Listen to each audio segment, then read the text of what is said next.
Good morning, dear students. I hope you all had tried question number 21 to 30 of your chapter Coding and Decoding. Now I am giving you a brief overview of all these questions. Those had not tried and those are having any doubt in the questions, so they can go with the video and can solve the questions again. Okay.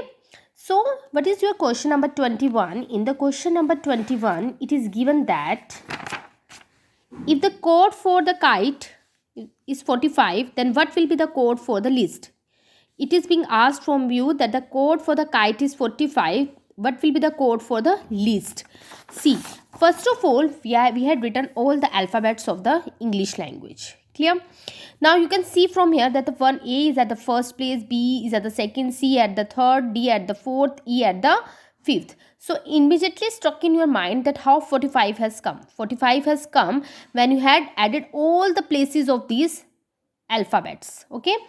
So from here you can check that least. What will be the cost for the least? L is at which place? 12th place. I is at 9th place. Okay. And your S is at the 19th place and T is at the 20th place. So you had added all the places of this list alphabets and you are getting your sum as 60. So list is coded as 60. Clear? So it was quite easy and I hope everybody has done it. Now, the question number 22 is that the code for the 10 is 380. Then what will be the code for the net? See here, we had just reversed the alphabets. Now, N is at the T's place, T is at the N place. Okay. So, if the code for the 10 is 380, then the code for the net is 083. We had also reversed it. Clear? Now, next question is here, if the code for the year is 25, 15, 21 and 18, then what will be the code for the 10th? This is also very easy. We had just written the places of each and every alphabet. That the place for the Y is 25th, okay. The place for the O is 15th and the place for the U is 21 and the place for the R is 18. Clear? So, it is written as 25, 15, 21 and 18. Clear? Now, the next question is your question number 24 and the 25 and the 26 will be in your homework. Question number 24, 25 and 26 will be in homework. Now again the same question. The code for these symbols are given to you as scholar.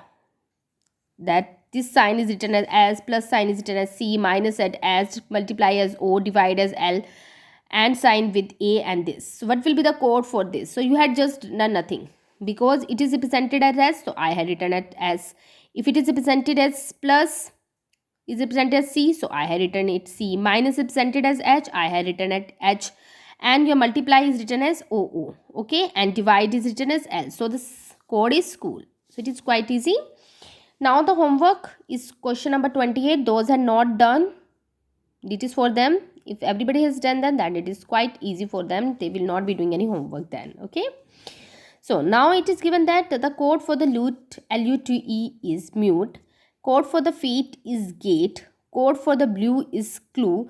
Then what will be the code for the blue? Okay, it is given that the code for the lute is MUTE, mute, fate, gate. Now you can see from here, from these two, that we had just changed the first alphabet to the next alphabet. After L it comes M, so we had written here M. After F it comes G, so we had written here G. Now after B, here it will be C and rest of the alphabets will be same. Now the question number 30 is in homework. Clear? Now the very easy question is your question number 31. In your question number 31, it is given that in a certain course, 786 means hot filtered coffee, 958 means very hot day, and 645 means day and night. Then which digit stands for very? Very easy. Very stands here for 958 means very hot day. So very stands with for the digit 9. So your answer is 9. Question number 32 and 33 is based on this question number 31 only. So these will be in your homework. Thank you and complete your homework. So next week we will be starting with your next chapter. Thank you.